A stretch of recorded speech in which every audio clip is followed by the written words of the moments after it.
So we'll go through the 2018 breadth paper now.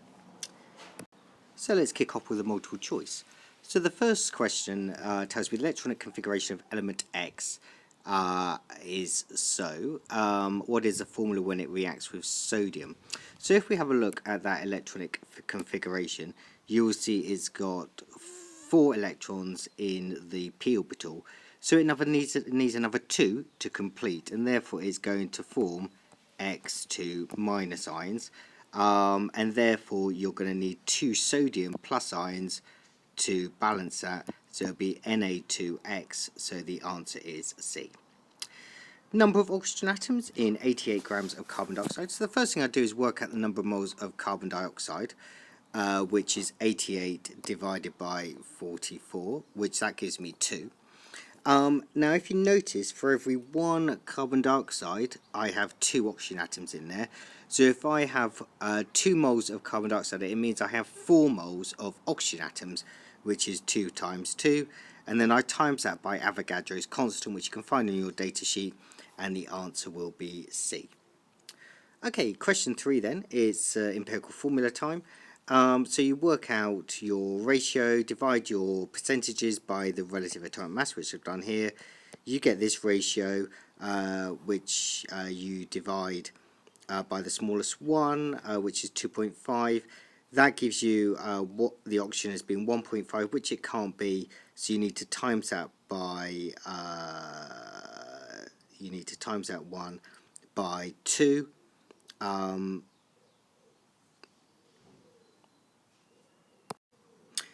Which if you do that, that is actually wrong. 1.5 is going to be 3.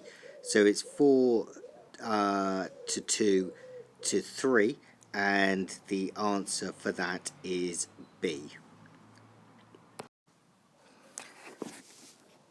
Okay, so you've then got sodium reacting with water as shown below. What is mass of sodium that reacts to produce 960 centimeters cubed of hydrogen gas? Notice the clue is at room temperature and pressure, which means to find the moles you can just divide the volume by 24,000, which gives you 0.04 moles of hydrogen. It is a 1 to 2 ratio, so you need to times that by 2 to give me 0.08 moles of sodium, and then finally multiply that by the relative atomic mass of sodium of 23.1 to give you the answer of C. Which equation is not a neutralization reaction? It's actually A. This is of course a redox reaction. Zinc and hydrogen are both changed in oxidation states. It is redox, not neutralization. What is the oxidation number of iron in this compound? Well, potassium of course will be +1, and I've got 2 of them, so that gives me +2. Oxygen is -2, and I've got 4 of them with -8, and therefore iron must be +6 to make that a neutral compound, so the answer is C. Which reaction shows the oxidation of sulfur? Well, it's D, because sulfur here is -2 and here is 0, so sulfur has increase in oxidation number and therefore has been oxidized. What determines the order of elements? It is of course the number of protons in a nucleus. First 5 successive ionizations of element Y are shown below. What is the formula of a chloride of Y? If you notice, there's a big jump between the first and the second ionization energy, therefore it is in group 1, and therefore it's going to form Y plus ions. Chloride is of course going to be Cl minus, so it will be YCl, so the answer is A. Which element has induced dipole-dipole interactions? That's London forces. Well, the answer is going to be D, sulfur. Sulfur, you'll know, is a simple molecular structure. Boron and silicon are both actually giant covalent. Magnesium is giant metallic. But you should know that sulfur is simple molecular. Equation for the reaction of aluminium sulfide with oxygen shown below. So what is the enthalpy change of combustion? So you do your Hess cycle, which is relatively straightforward, to give you delta H as being -3684.6. However, you'll notice the definition of enthalpy of combustion is 1 mole of Al2S3. This equation has shown it for 2 moles, and therefore you need to divide this answer here by 2 to give you your answer of B. student carried out an experiment to measure the enthalpy change of combustion of methanol and found that it was more exothermic than the data book suggests. What error could cause this? Well, if methanol reacts before the wick, from the wick before the final weigh-in, that would mean that we think we've burnt more methanol than we actually have, so that would mean it'd be less exothermic. If in the calculation the student used the molar mass of ethanol rather than methanol, well, ethanol of course has a larger relative molar mass than methanol.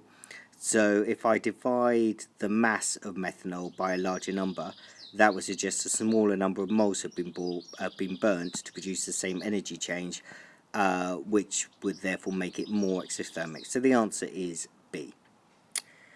Reversible reaction is shown below. What changes would shift the equilibrium position of the product? So here I've got 3 moles of gas, but only here I've got 2. So I need to increase the pressure. It's an exothermic reaction, so I need to decrease the temperature. So the answer is C. So reaction is shown for the production of ammonia. What is the expression of Kc? Well, you should know it is of course B. You've got products over reactants. 1 mole of a compound reacts with 8 moles of oxygen for complete combustion. What is the formula? So if you do a bit of trial and error for this, knowing that of course you make carbon dioxide and water, you find the answer to be D. Question 16. How many structural isomers of C6H14O are tertiary alcohols? I've drawn them there and the answer is 3, so C. Structure of naphthalene shown below. What is the molecular formula? Well, you should see you've got 10 carbon atoms, and you've got 1, 2, 3, 4, 5, 6, 7, 8 hydrogens, so the answer is A. Student reacts pentatoluene with bromine. What product do I form? This is pentatoluene. I'm going to add bromine across the double bond, so it of course is D. What is the arrangement around each double bond in this? Well, for double bond 1, the highest priority groups are here and here. So that is, of course, an E arrangement. And for bond number 2, the highest priority groups are here and here, which is again an E arrangement. Which alcohol is like to have a fragment ion of 31? It's going to be D, which you can form this fragment ion here. So move on to section B now. So complete the table to show the atomic structure of silicon 30. As you know, the number of neutrons you can work out by the mass number, which is 30, minus the number of protons, 14, to give you 16. You can find the number of protons and the number of electrons from your periodic table. Work out your relative atomic mass to 2 decimal places. I've shown you how to do it there. Quite straightforward. You should get 28.11. Displayed formula for phosphine is shown below. Phosgene rather. We'll draw the dot and cross. So of course chlorine has of course 7 electrons. So 1, 2, 3, 4, 5, 6, 7 for both of those. There we go. Oxygen has got 6 electrons. So let's do that. 1, 2, 3, 4, 5, 6, and then carbon is going to come in with 4 electrons. So let's do this. 1, 2, 3, 4, like so.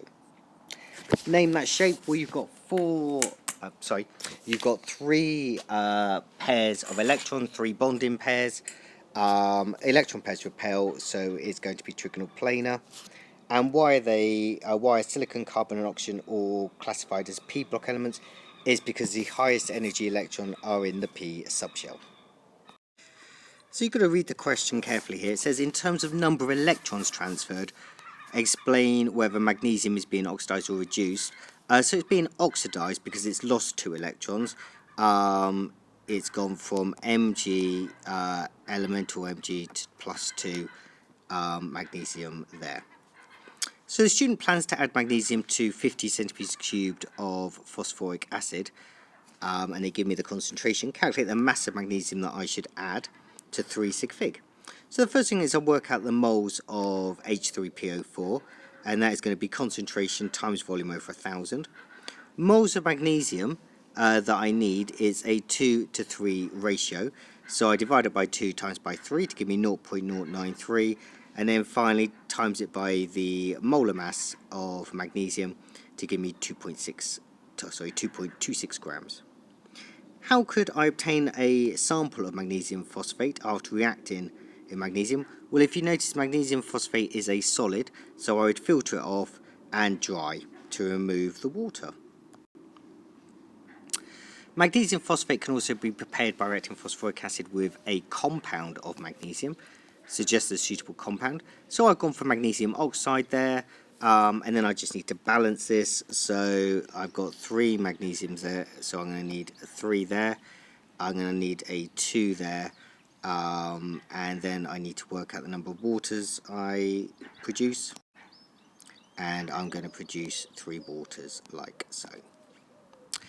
Okay, so phosphine is a gas formed by heating phosphorus acid in the absence of air. I decompose 3.2 times 10 to the minus 2 moles of that, calculate the volume of phosphine gas formed, and notice this is no longer at room temperature and pressure, so I've got to use the ideal gas equation. So first of all, my moles of phosphine is a 4 to 1 ratio, so I divide my moles of H3PO3 by 4. I then pop that number in my ideal gas equation, remembering to convert temperature to Kelvin and pressure to pascals, and I get 3.15 times 10 to the minus 4 meters cubed, and then I need to times that by a million to get that to centimeters cubed, which is 315. Okay, when exposed to air, phosphine spontaneously ignites to form P4O10 and water, construct an equation, and I've done that there. Okay, so now I'm going to work out the enthalpy change using experimental data. So first of all, I work out the energy produced. Energy produced is, of course, the mass of water, which is 25, times specific heat capacity of water, 4.18, times your temperature change, which is the difference between those two values, which is 28. That gives me 2,926 joules, or 2.926 kilojoules. I then work out my moles of silver nitrate, which is volume times concentration over 1,000, and divide this number by this number to give me delta H, and it's a minus value because of course my temperature went up, so it's exothermic. So that gives me minus 229 kilojoules per mole. But if you notice in the reactions, that's per mole of silver nitrate, but I actually have 2 moles of silver nitrate. So to work out delta H reaction, I need to times it by 2 because of this 2 here to give me minus 457 kilojoules per mole. End of the experiment, student adds a few drops of aqueous sodium chloride to the reaction to test whether all the silver nitrates reacted. What would that show? Well, I would see a white precipitate if there is still silver nitrate present, and I've given you equation there. Boltzmann distribution now then. So I put T1 and T2. T2 is higher than T1. Don't forget to label your axes. I'd put your activation energy on as I've done there as well. And why does the rate increase with temperature? It's because at T2 more molecules have an energy greater than EA, and that is shown by this area here.